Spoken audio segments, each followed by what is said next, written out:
que l'or et l'argent purifient mon cœur. Rends-moi aussi pur que l'or, feu du fondeur. Je n'ai qu'un désir, être saint,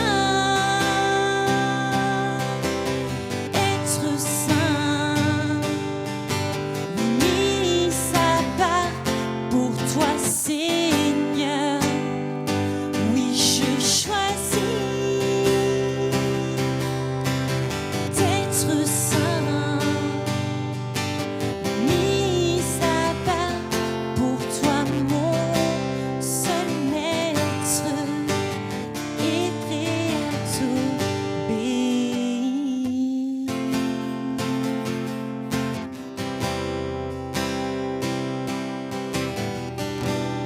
Purifie mon cœur.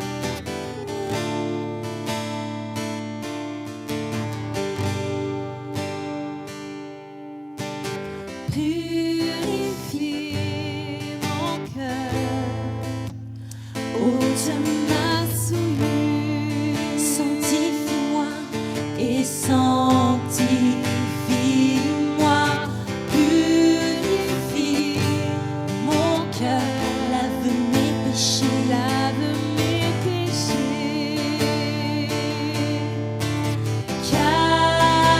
Caché, feu du fondeur. Je n'ai qu'un désir, je n'ai qu'un désir. Être saint, être saint, être saint. Mis à part pour toi, c'est je choisis, Seigneur. Oui, je choisis d'être saint. Mis à part pour toi, mon seul maître, et prêt à t'obéir. Oh Seigneur mon Dieu, viens faire ton œuvre, Seigneur mon Dieu, dans mon cœur, Seigneur mon Dieu. Viens, Seigneur mon Dieu, comme ce vent violent, Seigneur mon Dieu. Viens, Seigneur mon Dieu, enlever ce qui ne te plaît pas, Seigneur mon Dieu. Viens, Seigneur mon Dieu, ranimer la passion, Seigneur mon Dieu, pour ton nom, Seigneur mon Dieu. Nous ne sommes jamais, Seigneur mon Dieu, suffisamment. On n'aura jamais suffisamment de toi, Seigneur mon Dieu. On veut, Seigneur mon Dieu, brûler comme ce feu ardent, Seigneur mon Dieu. On veut avoir ce feu ardent dans nos cœurs, Seigneur mon Dieu, pour te louer, pour t'adorer, Seigneur mon Dieu, pour parler de toi, Seigneur mon Dieu. Comment ne pas t'aimer, Seigneur mon Dieu? Comment ne pas t'adorer, Seigneur mon Dieu? Tu es digne d'être élevé, Seigneur mon Dieu. Tu es digne d'être magnifié, Seigneur mon Dieu. Viens te révéler, Seigneur mon Dieu, dans nos vies, Seigneur mon Dieu. Viens, Seigneur mon Dieu, passer au milieu des rangs, Seigneur mon Dieu. On veut, Seigneur mon Dieu, te voir, Seigneur mon Dieu. On veut voir ta gloire, on veut entendre ta voix, Seigneur mon Dieu. Oh, viens parmi ton peuple, Seigneur mon Dieu, ce matin.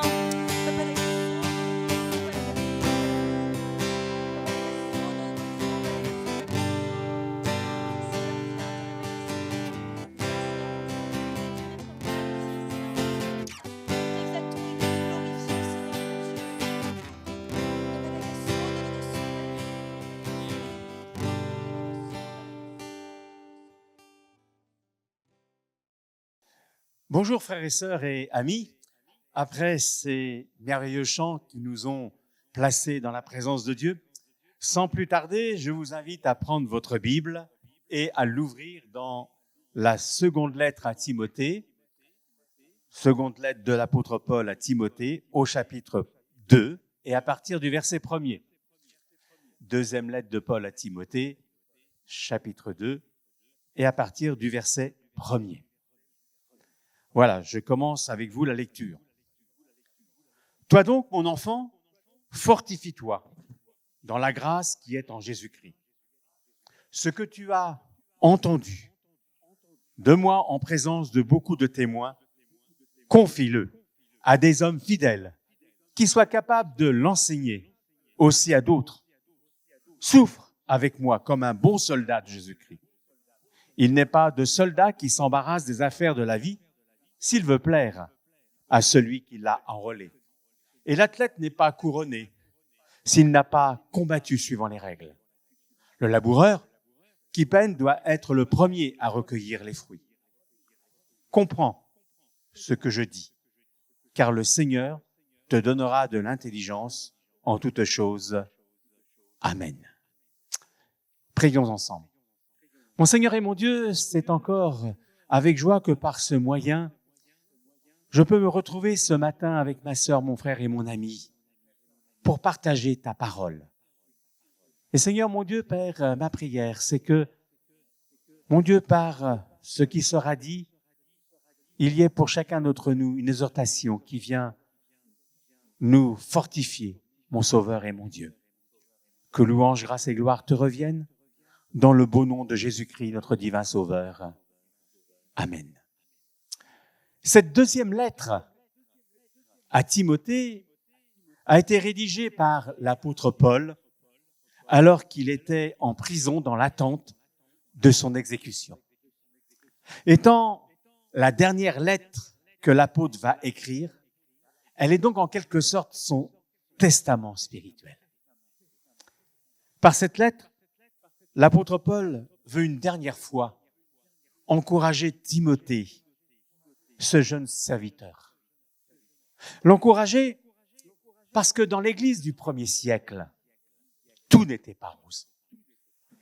Il y avait des conflits, des oppositions. Paul, d'ailleurs, avait laissé Timothée à Éphèse afin, dit-il, dans sa première lettre, chapitre 1er, verset 3, de recommander à certaines personnes de ne pas enseigner d'autres doctrines, de ne pas s'attacher à des fables, à des généalogies sans fin qui produisent des discussions plutôt qu'elles n'avancent l'œuvre de Dieu dans la foi. Et dans cette deuxième lettre à Timothée, Paul va aussi parler de l'abandon de certains chrétiens. Chapitre 1er, verset 15. Tous ceux qui sont en Asie, dit-il, m'ont abandonné. Chapitre 4, verset 10. Démas m'a abandonné parce qu'il aime trop les choses de la terre. Et au verset 16, dans ma première défense, personne ne m'a assisté, mais tous m'ont abandonné. Il parlera aussi plus loin de l'abandon par certains de la saine doctrine, allant enseigner différents préceptes, troublant et renversant la foi. Je lis ceci. Leur enseignement est comme une plaie infectée, dit-il, qui ronge la chair. Je pense en particulier à Hyménée et Philette. Ils se sont écartés de la vérité. Ils ébranlent la foi de plusieurs en prétendant que notre résurrection a déjà eu lieu. Oui, dans ce premier siècle, tout n'était pas rose. Et savoir cela doit nous encourager quand nous passons ou passerons dans ces jours qui viennent par des moments difficiles, pour nous-mêmes ou pour notre assemblée. Car en fait, tout cela nous montre que tout ce qui nous arrive, c'est pas des choses exceptionnelles. Comme l'apôtre Pierre le dira dans sa première lettre, chapitre 4.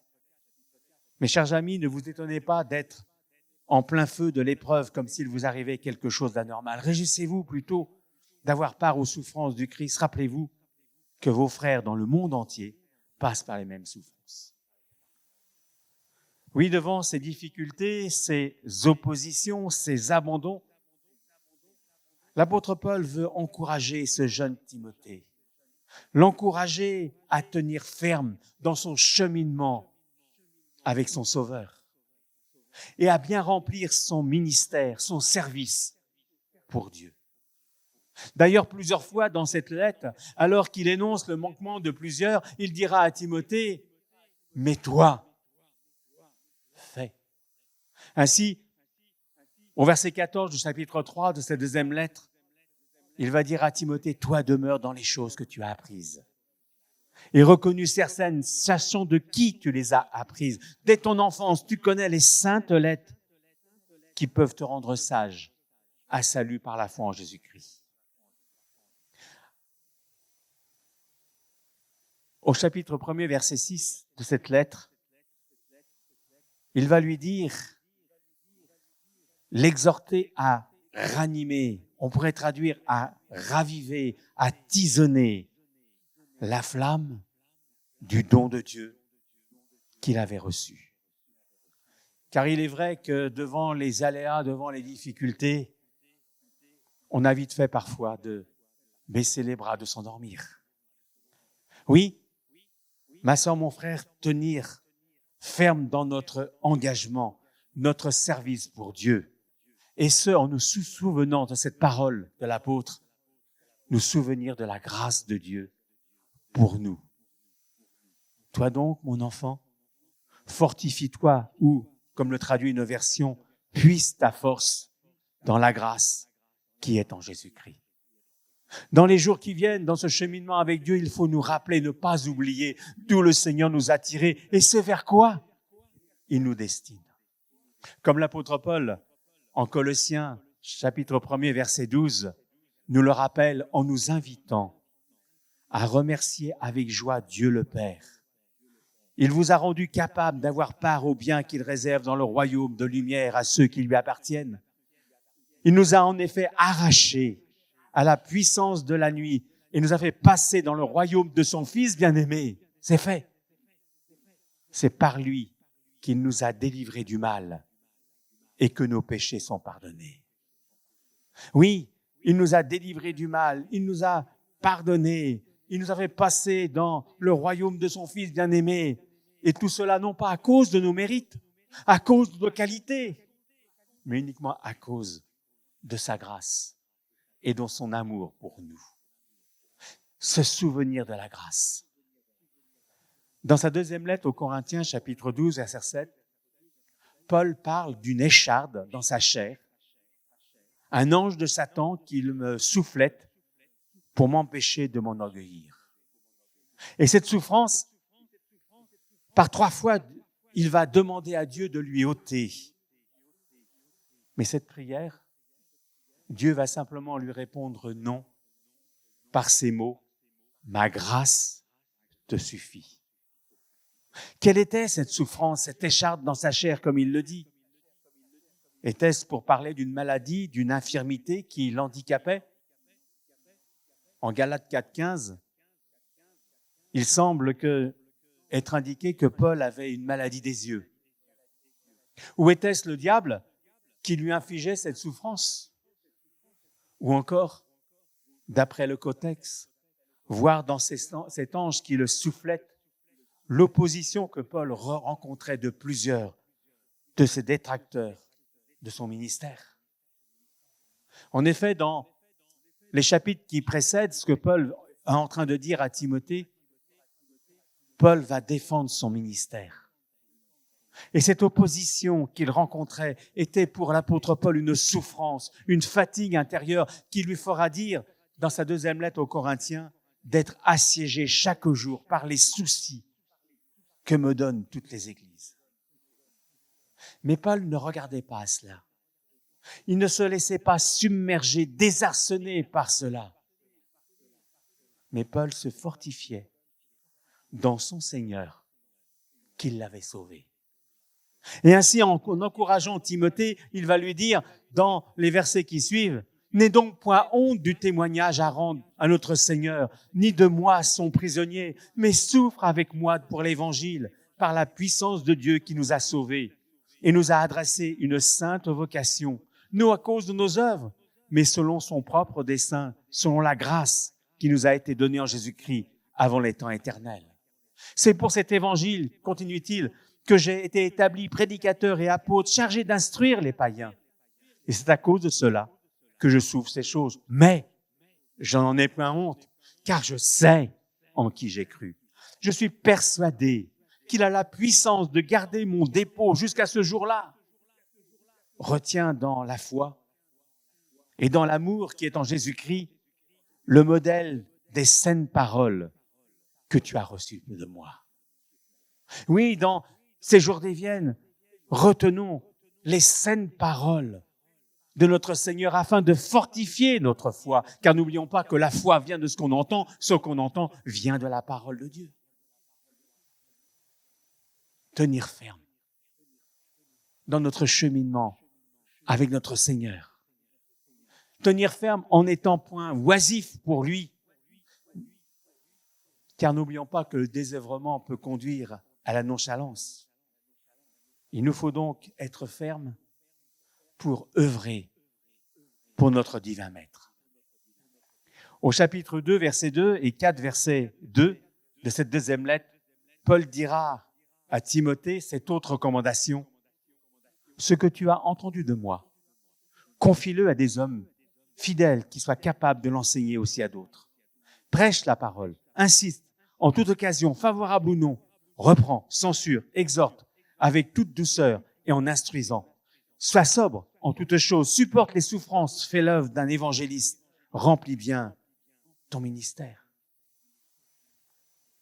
Devant les difficultés, les oppositions, ainsi peut-être que la non-écoute des gens, ne nous morfondons pas, ne baissons pas les bras, mais continuons à œuvrer davantage, témoignant autour de nous de la grâce et de l'amour de notre Sauveur, comme le Seigneur le dira à Ézéchiel lors de sa vocation, au chapitre 3, verset 11. Va vers tes frères israélites qui sont en exil ici. Parle-leur en disant, voici les paroles du Seigneur Dieu. Ils écouteront ou n'écouteront pas. Parle-leur quand même. Parle-leur. Oui, que nous puissions, dans cette année qui vient, transmettre ce que nous avons reçu, ce que nous avons expérimenté à Jésus-Christ. Car n'oublions pas qu'il y a de la joie de voir ne serait-ce qu'une âme venir à Jésus-Christ. Savoir le faire, quelles que soient les circonstances par lesquelles nous passons. Comme Paul va le dire ici à Timothée, avec 3 images. Ces 3 images que sont le soldat, l'athlète et le laboureur. En prenant l'image du soldat, Paul dit à Timothée, souffre avec moi comme un bon soldat de Jésus-Christ. Il n'est pas de soldat qui s'embarrasse des affaires de la vie s'il veut plaire à celui qui l'a enrôlé. Ma sœur, mon frère, pour notre divin Maître, soyons des vrais soldats. Non pas des soldats d'opérette, des soldats d'apparat qui n'ont que l'apparence du soldat, mais un soldat, un combattant sur lequel on puisse compter. C'est d'ailleurs ce que Paul dira encore à Timothée au verset 15 de ce chapitre 2. Applique-toi à rester irréprochable. Que ton ambition soit de pouvoir te présenter devant Dieu en homme digne d'approbation. Efforce-toi d'être à ses yeux un bon ouvrier qui n'a pas à rougir de son ouvrage, n'ayant jamais dévié du droit chemin dans l'annonce de la parole de la vérité. Un intendant qui a dispensé cette parole avec droiture en la communiquant à chacun selon ses besoins. Et pour cela, ne nous laissons pas distraire, accaparer, obnubilés par les soucis de la vie, mais en nous rappelant que Dieu est un Père qui prend soin de nous et qui pourvoit à tous nos besoins, eh bien, que nous puissions, en effet, aller de l'avant et combattre pour son œuvre. Notre action pour Dieu doit aussi prendre l'exemple de l'athlète, qui, nous dit l'apôtre Paul au verset 5 de ce chapitre, n'est pas couronné s'il n'a pas combattu suivant les règles. En effet, dans les services du divin Maître, on ne peut pas agir comme on veut. Mais dans la divulgation du divin message, il nous faut agir avec et selon la vérité. Paul, en Éphésiens 4, 25, nous dit que chacun de vous parle selon la vérité à son prochain. Oui, mon frère, ma sœur, à ce monde qui ne recherche qu'à entendre que ce qui lui est agréable, le disciple de Jésus-Christ que nous sommes, doit lui apporter la parole de Dieu, en disant à chacun sa situation réelle devant Dieu. L'énoncer, mais en professant cette vérité dans l'amour, nous dit encore Paul en Éphésiens 4, 15. À Timothée, dans cette première lettre, chapitre 5, verset 1er, Paul donnera ce conseil ne réprimande jamais avec rudesse les hommes âgés. Encourage-le comme s'il était ton père. Encourage les jeunes gens comme des frères, les femmes âgées comme des mères, et les jeunes filles et les jeunes femmes comme des sœurs avec tact et pureté. Professez l'amour, la vérité, dans l'amour. Ma sœur, mon frère, nous ne sommes pas là pour briser les âmes, mais nous sommes là pour les amener au divin berger. Et devant leur destinée, devant leur misère, que nous ayons donc les sentiments et le cœur de Jésus-Christ pour eux. Cette tâche demandera de l'endurance, parce que la course dans laquelle nous sommes engagés n'est pas un 50 mètres, mais c'est une course de fond. C'est un marathon dont le but, le fin de notre vie, c'est l'éternité. C'est pourquoi l'apôtre Paul disait en Philippiens 3:12, « Oubliant ce qui est en arrière et me portant vers ce qui est en avant, je cours vers le but pour remporter le prix de la vocation céleste de Dieu en Jésus-Christ. » Dans sa première lettre aux Corinthiens, chapitre 9, verset 27, Paul, se comparant à un athlète qui s'impose toutes sortes d'abstinences pour remporter la victoire, dira même qu'il entraînait son corps par l'endurcissement et la discipline afin de le réduire à sa merci. Il le maîtrise et le maintient asservi de peur qu'après avoir appelé les autres au combat et leur avoir proclamé la bonne nouvelle, il ne se trouve lui-même disqualifié. Ma sœur, mon frère, dans le service du Maître, il nous faut savoir manifester, et il nous faut manifester ce fruit de l'esprit qu'est la maîtrise de soi. Maîtrise de soi, premièrement, dans nos paroles. Jacques nous dit que la langue est un petit membre qui, comme un petit feu, peut faire beaucoup de mal.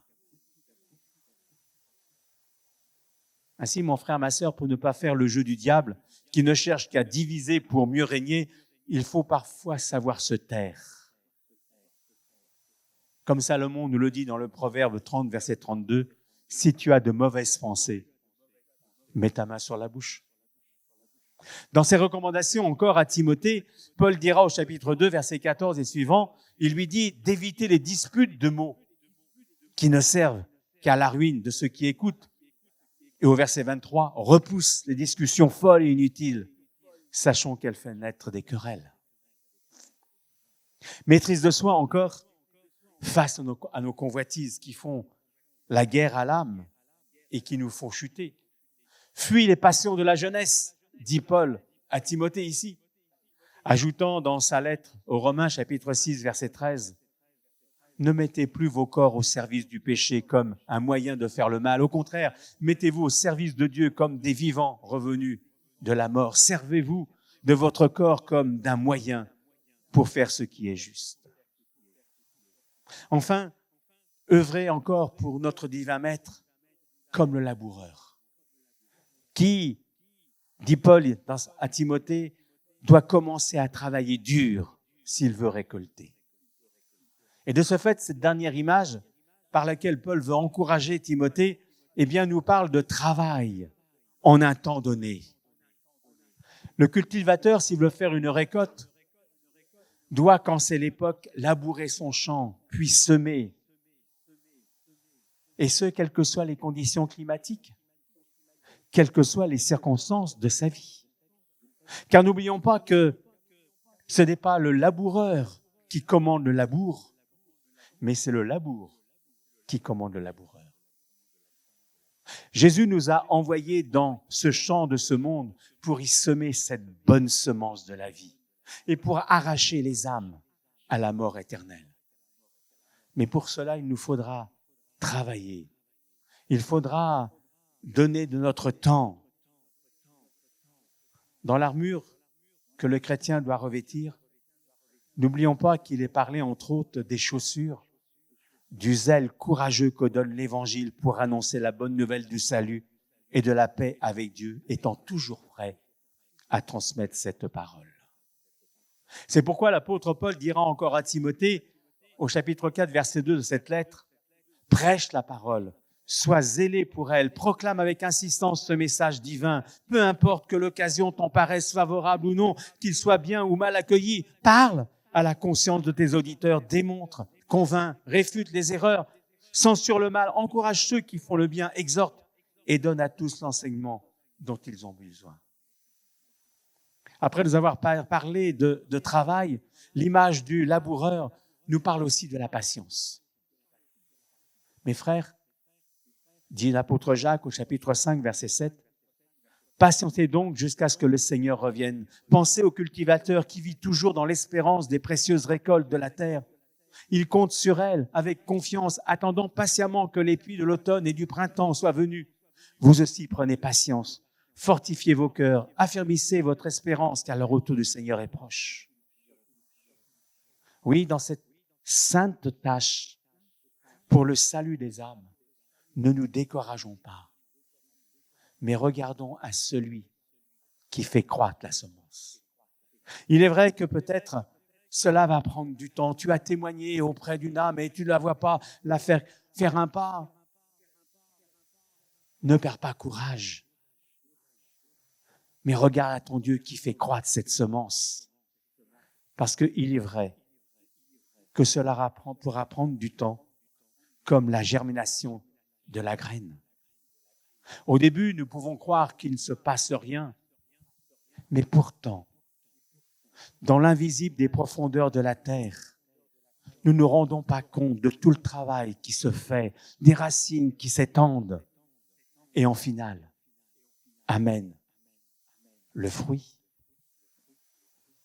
Ma sœur, mon frère, dans cette année nouvelle qui s'ouvre devant nous, restons fermement attachés au Seigneur notre Dieu. Puisons toute notre énergie dans cette grâce et que nous puissions aller de l'avant, œuvrant pour lui, parce que les temps sont courts. L'apôtre Paul dira encore à Timothée, au verset 11 de ce chapitre 2, que si nous mourons avec Christ, avec lui nous revivrons. Si nous souffrons avec lui nous régnerons. Si nous persévérons avec lui, par lui, nous triompherons. Alors oui, mon frère, ma sœur, comme Paul l'affirmera encore au chapitre 4, verset 7 de cette lettre, puissons-nous, avec lui, dire « J'ai combattu jusqu'au bout le bon combat. J'ai achevé ma course, je suis resté fidèle à ma foi. La couronne de la victoire, c'est-à-dire la justice parfaite et éternelle, est déjà préparée pour moi. Il ne me reste plus qu'à la recevoir. Le Seigneur, le juste juge, me la remettra au jour du jugement. Ce n'est pas à moi seul qu'il la donnera, mais à tous ceux, à toi mon frère, à toi ma sœur, qui auront porté dans leur cœur l'attente joyeuse de cet avènement. Oui, mon frère, ma sœur, courage, et avec le Seigneur, eh bien, œuvre et aie de la joie à le servir. Amen. Mon Seigneur et mon Dieu, oui, c'est vrai que dans ces jours qui viennent, nous ne savons pas ce qui se passera. Mais Seigneur, nous voulons encore, mon Dieu, en ce jour, tourner nos regards vers toi, nous appuyer sur toi, nous rappeler, Seigneur, mon Dieu Père, d'où tu nous as tirés et vers quoi tu nous destines. Et devant cette joie qui est la nôtre, Seigneur, de pouvoir, mon Dieu, ne pas la garder égoïstement, mais en effet pouvoir, mon Dieu, la transmettre à ceux qui nous entourent. Ces hommes, ces femmes, nos concitoyens pour lesquels tu es mort aussi, Seigneur, et que tu désires aussi qu'ils puissent te connaître et voir leur vie transformée. Oui, Seigneur, bénis ma sœur, mon frère, mon ami ce matin, et qu'en toutes choses, à toi seul la gloire revienne. Amen. Que Dieu vous bénisse.